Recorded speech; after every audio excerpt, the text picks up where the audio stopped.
Hockey Inside Out, presented to you by the Montreal Gazette.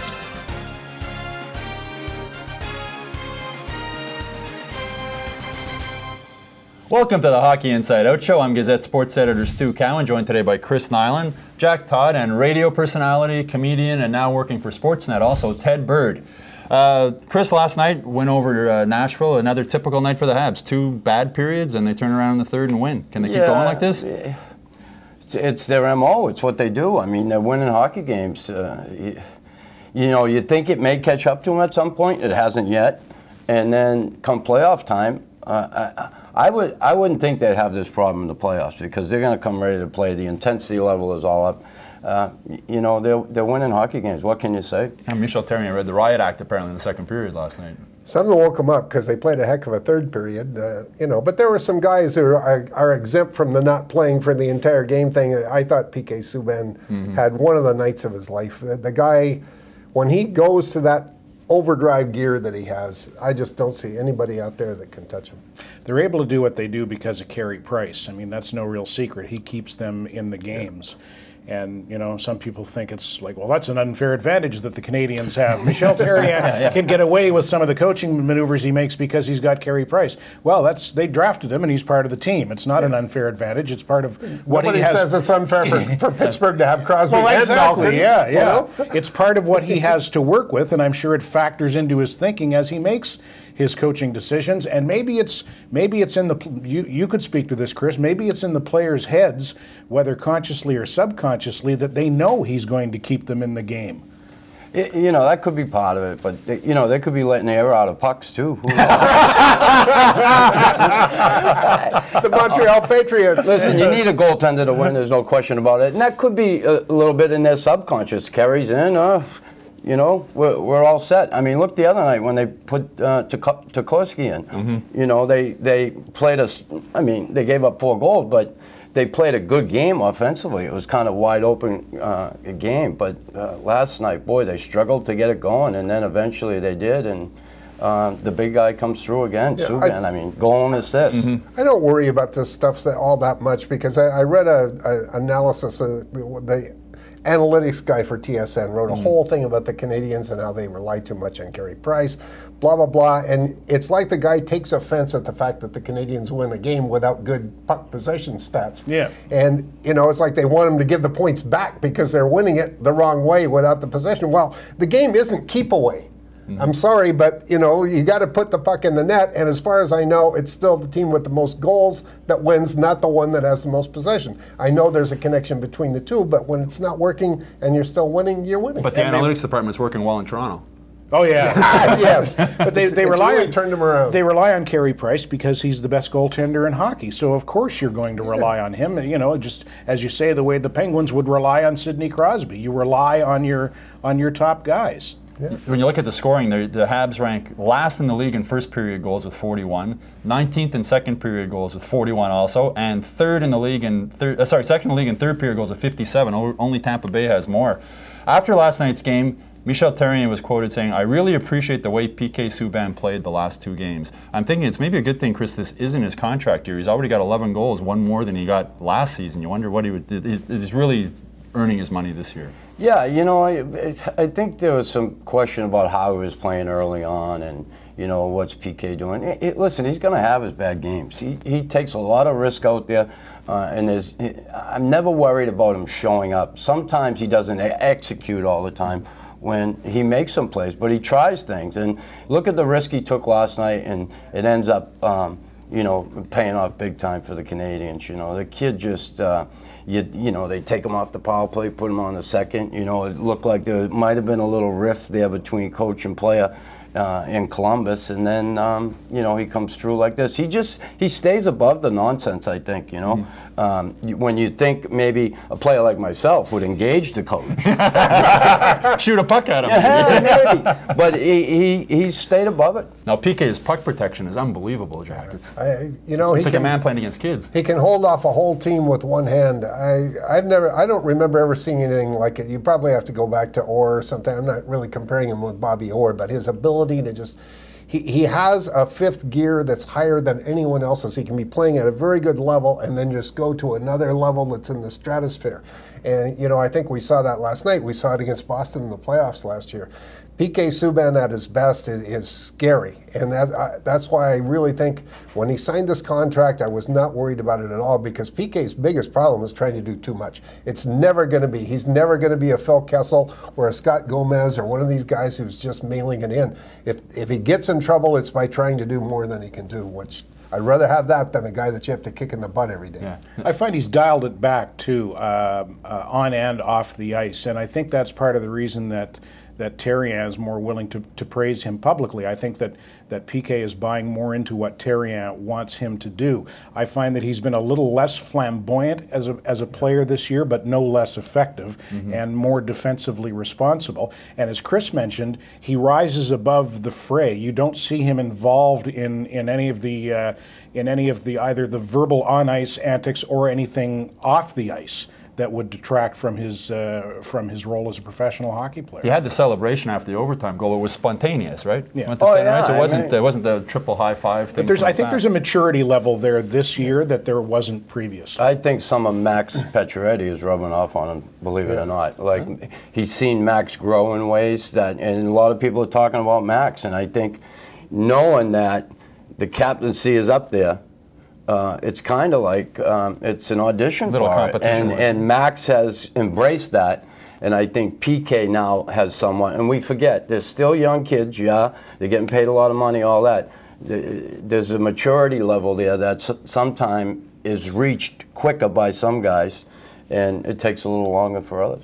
We'll be right back after a short break, and we'll talk about something Chris Nyland and Carey Price have in common.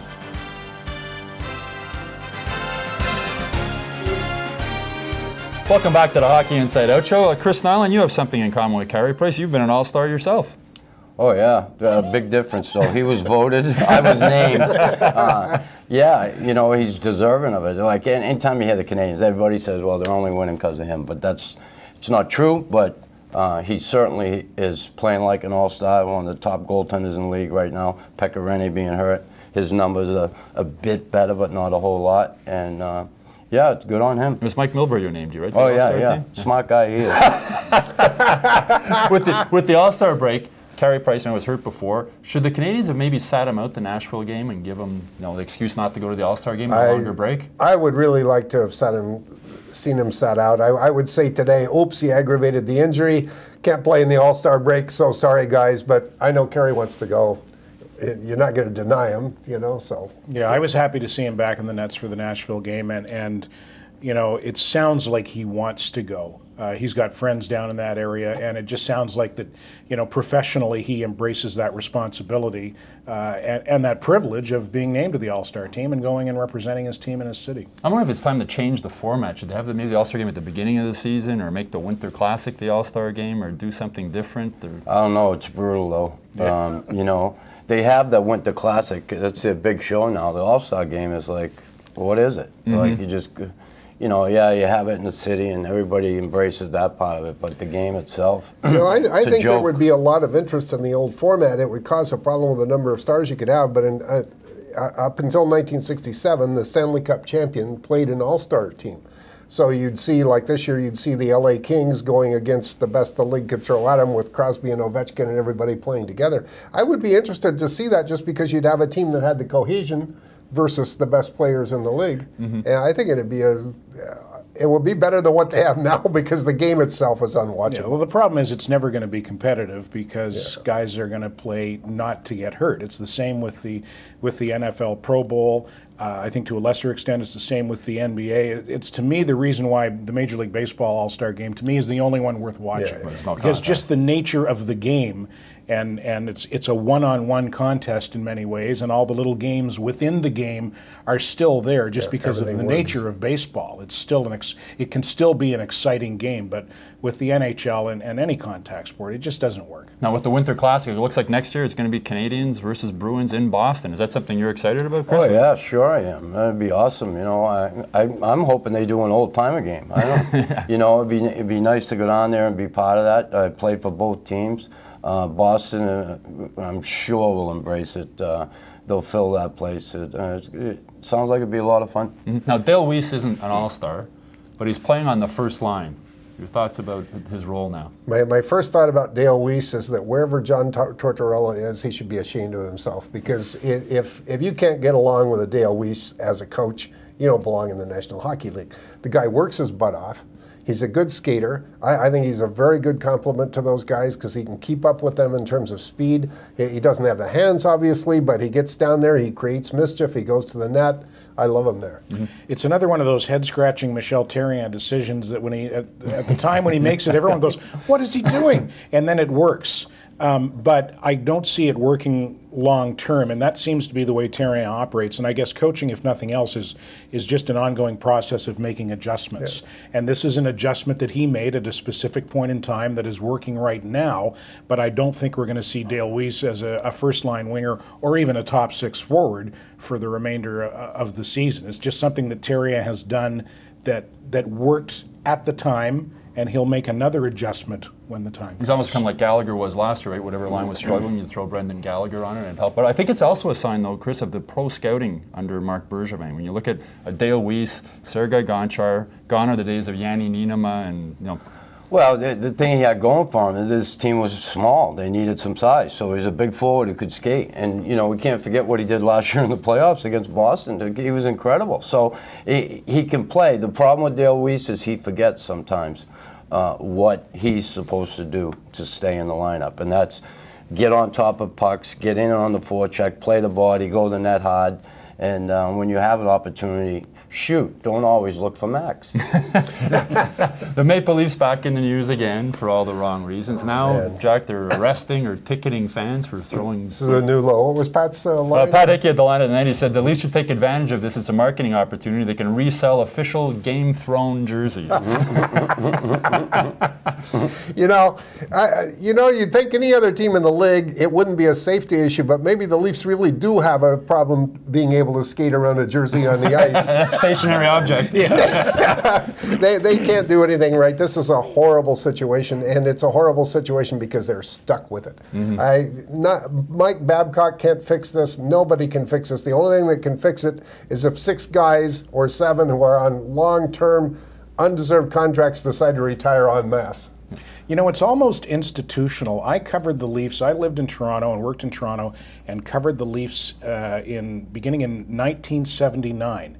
And nothing has changed. It was a disaster then. That was the Punch Imlach's second coming, where Harold Ballard called Daryl Sittler a cancer. And it was a disaster, and it was, and I think still is, an organizational disaster as much as anything, and it leaks down. They kind of had it fixed for a while there when they had Pat Burns and Doug Gilmour and all that going. But yeah, they had a good period through the 90s. Just one little on Pat Quinn. But, man, now they're back, and I just don't see a way. To me, I've never seen a team that looked like it was deliberately trying to maybe not throw games, but maybe to show up the coaches. What Kessel and his line mates did the other night when they were all -4 or -3, it was like, okay, you want us to play defense? Screw you. This is what you're going to get. It's seriously, I think it's a culture in Toronto. And it's been a long time since I was there, but what's happening there now was what was happening there then. If you were if you were playing and you were with the Leafs today, what would you do? Would you step up in the room? Snap. I don't know. I'd be fighting every night. I don't know.